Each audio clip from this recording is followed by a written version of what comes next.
ঈমান, এরপরে হচ্ছে হেদায়াত, এরপরে কি হেদায়াত। যদি ঈমান না থাকে হেদায়াত আসবে না, আশা করা যায় না। দলিল আল্লাহ পাক রব্বুল আলামিন কোরআনুল কারীমের 10 নম্বর সূরা সূরা ইউনূস, এই সূরার মধ্যে আল্লাহ পাক 9 নম্বর আয়াতে আল্লাহ পাক রব্বুল আলামিন বলেন, আল্লাহ বলেন, ইন্নাল্লাযীনা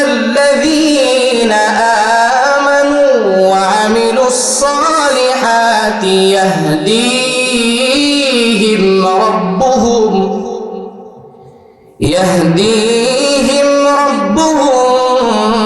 বিঈমানিহিম জান্নাতিন তাজরি মিন তাহতিহাল আনহার।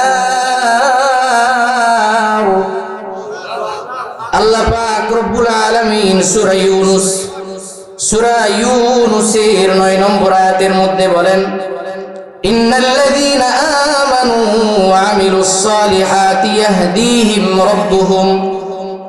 আল্লাহ যারা ঈমান এনেছে এবং যারা আমলে সালেহ করে, প্রথম শর্ত কি?